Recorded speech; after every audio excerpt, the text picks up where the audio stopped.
A Course in Miracles, Text, Chapter 4, The Root of All Evil, Section 7, The Constant State.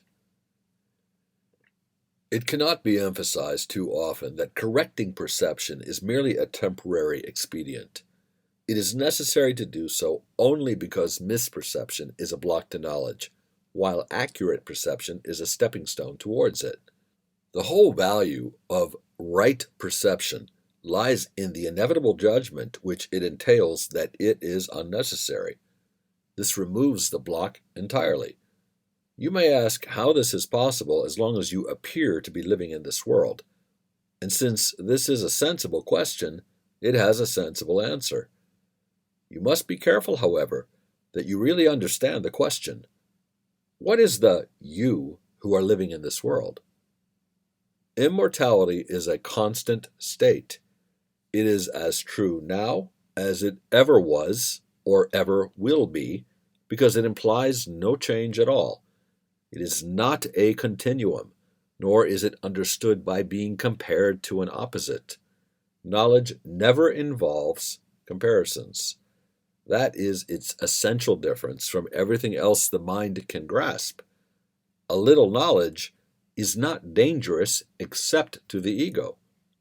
Vaguely it senses threat, and being unable to realize that a little knowledge is a meaningless phrase since all and a little in this context are the same, the ego decides that since all is impossible, the fear does not lie there.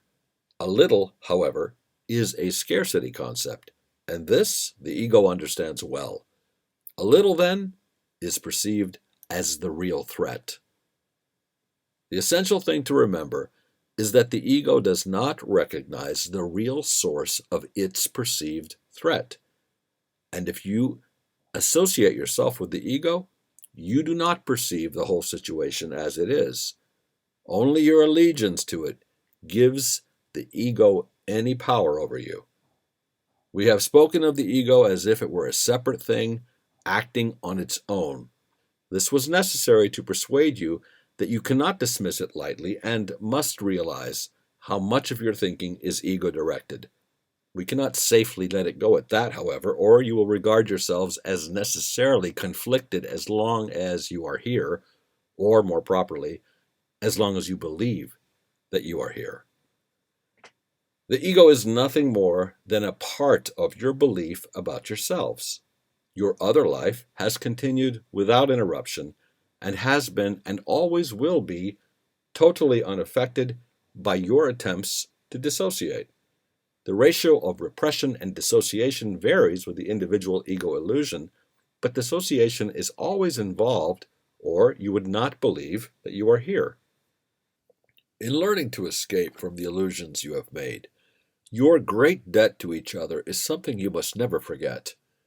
It is exactly the same debt that you owe to me. Whenever you react egotistically towards each other, you are throwing away the graciousness of your indebtedness and the holy perception it would produce. The term holy can be used here because as you learn how much you are indebted to the whole sonship, which includes me, you come as close to knowledge as perception ever can.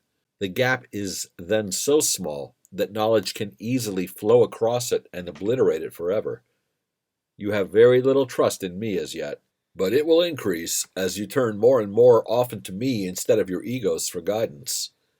The results will convince you increasingly that your choice in turning to me is the only sane one you can make. No one who has learned from experience that one choice brings peace and joy, while another brings chaos and disaster, needs much conditioning.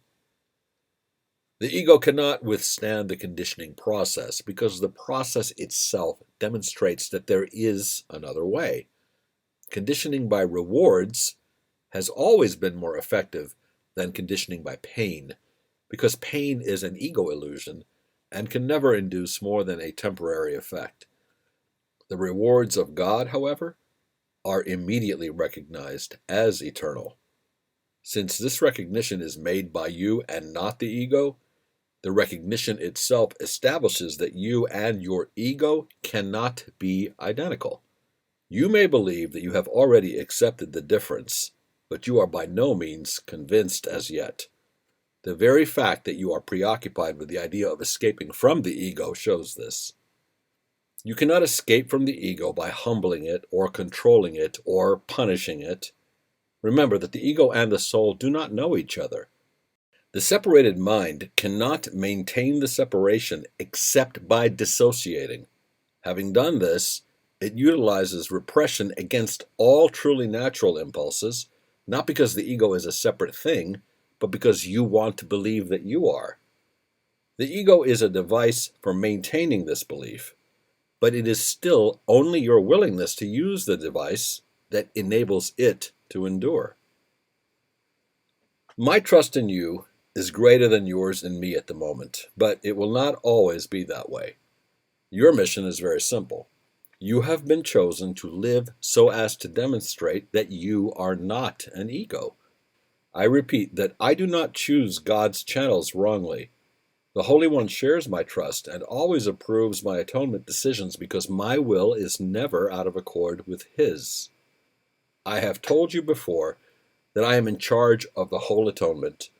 This is only because I completed my part in it as a man and can now complete it through other men. My chosen receiving and sending channels cannot fail because I will lend them my strength as long as theirs is wanting. I will go with you to the Holy One, and through my perception, He can bridge the little gap. Your gratitude to each other is the only gift I want. I will bring it to God for you, knowing that to know your brother is to know God. A little knowledge is an all-encompassing thing. If you are grateful to each other, you are grateful to God for what He created. Through your gratitude, you can come to know each other, and one moment of real recognition makes all men your brothers, because they are all of your Father. Love does not conquer all things, but it does set all things right. Because you are all the kingdom of God, I can lead you back to your own creations, which you do not yet know. What has been dissociated is still there. As you come closer to a brother, you do approach me, and as you withdraw from him, I become distant to you. Your giant step forward was to insist on a collaborative venture. This does not go against the true spirit of meditation. It is inherent in it. Meditation is a collaborative venture with God. It cannot be undertaken successfully by those who disengage themselves from the sonship because they are disengaging themselves from me.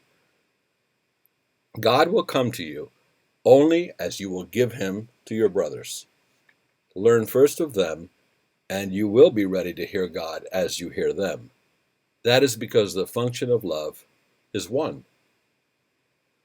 How can you teach someone the value of something he has deliberately thrown away? He must have thrown it away because he did not value it.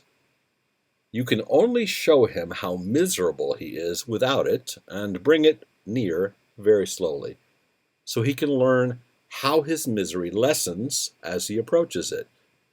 This conditions him to associate his misery with its absence, and to associate the opposite of misery with its presence. It gradually becomes desirable as he changes his mind about its worth. I am conditioning you to associate misery with the ego and joy with the soul. You have conditioned yourselves the other way around.